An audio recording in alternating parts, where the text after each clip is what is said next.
Dear students, नमस्कार। BSc part first physical chemistry की unit liquid state का next part है लिक्विड क्रिस्टल या द्रव क्रिस्टल।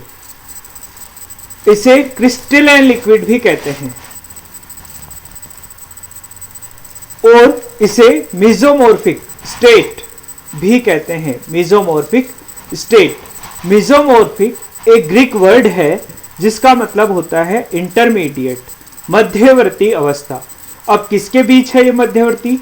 सॉलिड और लिक्विड के बीच में मध्यवर्ती है। कौन? Liquid crystal. कैसे? लिक्विड क्रिस्टल में सॉलिड और लिक्विड दोनों के गुण पाए जाते हैं। देखते हैं अपन लिक्विड के गुण क्या हैं और सॉलिड के गुण क्या हैं। डबल रिफ्रैक्शन, द्विविवर्तन, इंटरफेरेंस, एनाइसोट्रोपी, विषमदेशिकता, ये सब सॉलिड के गुण हैं, क्रिस्टल के गुण हैं जो इसमें पाए जाते हैं लिक्विड क्रिस्टल में। दूसरा लिक्विड के गुण है मोबाइलिटी, गतिशीलता पाई जाती है, इनमें सरफेस टेंशन पाया जाता है और विस्कोसिटी पाई जाती है। एनाइसोट्रोपी का मतलब होता है यहाँ पे विषमदेशिकता।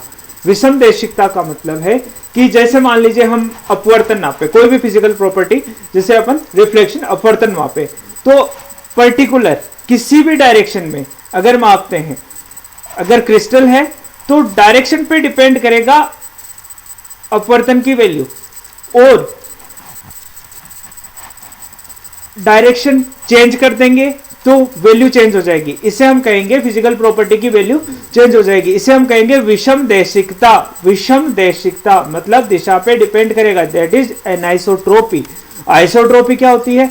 डिपेंड नहीं करेगा डायरेक्शन ऑफ मेजरमेंट पे। फिजिकल प्रॉपर्टीज की वैल्यू जो है डायरेक्शन ऑफ मेजरमेंट पे डिपेंड नहीं करेगी, दैट इज द आइसोट्रोपी।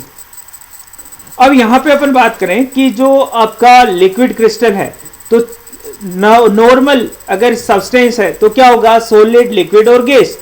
और यहां पे अगर लिक्विड क्रिस्टल है, सब्सटेंस है, तो चार अवस्थाएं होगी। पहली सॉलिड, लिक्विड क्रिस्टल, फिर लिक्विड और फिर वेपर और गैस। जब सॉलिड से लिक्विड क्रिस्टल में चेंज हो रहा है तो इस टेम्परेचर को हम कहेंगे ट्रांजिशन टेम्परेचर। और लिक्विड क्रिस्टल जब लिक्विड में चेंज हो रहा है तो इसे हम कहेंगे मेल्टिंग पॉइंट। और लिक्विड गैस में चेंज हो रहा है तो इसे हम कहेंगे बॉइलिंग पॉइंट। लिक्विड क्रिस्टल का एग्जाम्पल है, जो सबसे पहला खोजा गया लिक्विड क्रिस्टल है वो कोलेस्टेरॉल बेंजोएट है, C6H5COO C27S45, जिसका ट्रांजिशन टेम्परेचर है 145 degree centigrade. Means cholesterol benzoate जो है 145 डिग्री सेंटीग्रेड पे आपका सॉलिड से लिक्विड क्रिस्टल में चेंज हो जाएगा। और मेल्टिंग पॉइंट इसका है 178 डिग्री सेंटीग्रेड। नेक्स्ट अपन बात करते हैं प्रॉपर्टीज ऑफ लिक्विड क्रिस्टल की। लिक्विड क्रिस्टल द्रव क्रिस्टलों के गुण धर्म की बात करते हैं, तो इनकी क्या फिजिकल प्रॉपर्टीज है? ये लॉन्ग चेन ऑर्गेनिक मॉलिक्यूल होते हैं, कार्बनिक अणु होते हैं, लंबी श्रृंखलाओं वाले कार्बनिक अणु होते हैं ये, जिनके सिरों पर टर्मिनल्स पे कौन से ग्रुप होते हैं? OR, HNR, COOR, इस तरह के ग्रुप सिरों पे होते हैं, उनके टर्मिनल्स पे होते हैं, एंड पे होते हैं। और मध्य में, इन अणुओं के मध्य में C double bond N, N double bond NO, C double bond C, इस तरह के ग्रुप जो हैं आपके चेन के मध्य में, श्रृंखला के मध्य में होते हैं। हाईली स्टेबल होते हैं, इनकी स्टेबिलिटी उच्च होती है। चार अवस्थाएं हो गई, बात की थी अपन ने, पहले सॉलिड, फिर लिक्विड सॉलिड, फिर लिक्विड क्रिस्टल, फिर लिक्विड और फिर गैस। एनाइसोट्रोपिक नेचर होती है। मींस एनाइसोट्रोपिक नेचर का मतलब क्या हुआ कि डायरेक्शन पे डिपेंड करेगी। फिजिकल प्रॉपर्टीज की वैल्यू जो है डायरेक्शन पे डिपेंड करेगी। अगर हम डायरेक्शन किसी पर्टिकुलर डायरेक्शन में मापेंगे ना, तो उनका मेजरमेंट करेंगे तो उनकी वैल्यू अलग अलग आएगी, दैट इज द एनाइसोट्रोपी। और ये क्रिस्टल का गुणधर्म है जो कि इसमें लिक्विड क्रिस्टल में पाया जाता है। नेक्स्ट है फेज डायग्राम, प्रवस्था आरेख। नॉर्मल सॉलिड लिक्विड और नॉर्मल सब्सटेंस जो सॉलिड लिक्विड और गैस है, उसका वेपर प्रेशर, वाष्प दाब और टेम्परेचर के बीच में जो कर्व आता है वो इस तरह का कर्व आता है। और लिक्विड क्रिस्टल में वेपर प्रेशर और टेम्परेचर के बीच में कर्व जो आएगा वो इस तरह का आएगा। चलिए इसे समझते हैं। देखिए यहां पे ए और एओ क्या है? Vapour pressure curve of substance in solid state. Vapour pressure curve है of substance in solid state, this is solid state. O B क्या है? Vapour pressure curve of substance in liquid state. और along AO के साथ क्या है? Solid phase is in equilibrium with vapour phase. Solid जो अवस्था है, सॉलिड प्रवस्था है, ठोस प्रवस्था है, वो वेपर प्रवस्था, वाष्प प्रवस्था के साथ साम्य में है। किसके साथ? एओ के साथ। ओ भी क्या है? द्रव प्रवस्था आपकी वेपर प्रवस्था के साथ साम्य में है। यहां पे आपका ओ क्या है? यहाँ पे ओ को हम कहेंगे ट्रिपल पॉइंट, क्योंकि यहाँ पे सॉलिड, द्रव, ठोस प्रवस्था, द्रव प्रवस्था, लिक्विड फेज और वेपर फेज तीनों आपस में कोएग्जिस्ट करते हैं, इक्विलिब्रियम में है। 3 फेज है, सॉलिड, लिक्विड और vapour coexist in equilibrium with one another, that is the triple point. त्रिक बिंदु है यहाँ पे ओ। और ओ को हम कहेंगे normally melting point of solid. द्रव का, ठोस का क्या कहेंगे? मेल्टिंग पॉइंट, गलनांक। ओ को हम कहेंगे ठोस का गलनांक। और फ्रीजिंग पॉइंट ऑफ लिक्विड, या ठोस का गलनांक या द्रव का क्या? जमाव बिंदु, फ्रीजिंग पॉइंट। ओएम क्या है? ओएम है यहाँ पे, this is the OM. OM को हम कह सकते हैं the effect of varying pressure on the melting point और freezing point. Pressure, vapour pressure जो चेंज कर रहे हैं, प्रेशर चेंज कर रहे हैं, उसका क्या इफेक्ट पड़ रहा है?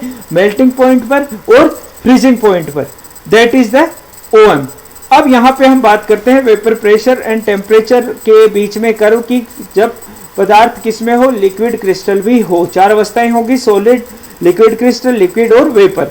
यहां पे एओ क्या है? सिंपल आपका vapour pressure curve of substance in solid state. O B क्या है?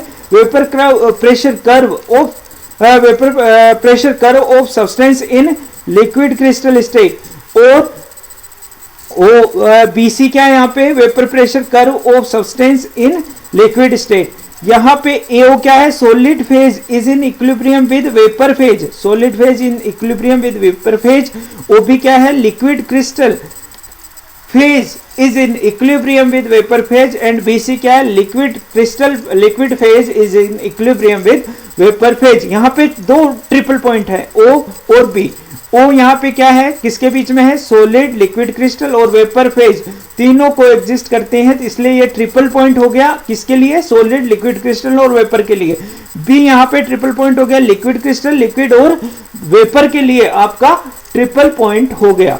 ओ एम क्या शो करता है? ओ एम शो करता है प्रेशर को वेरिंग करने पर। जैसे ये कर रहा था ना ओ एम, ओ एम क्या शो कर रहा था अपना? The effect of varying pressure on melting point and freezing point.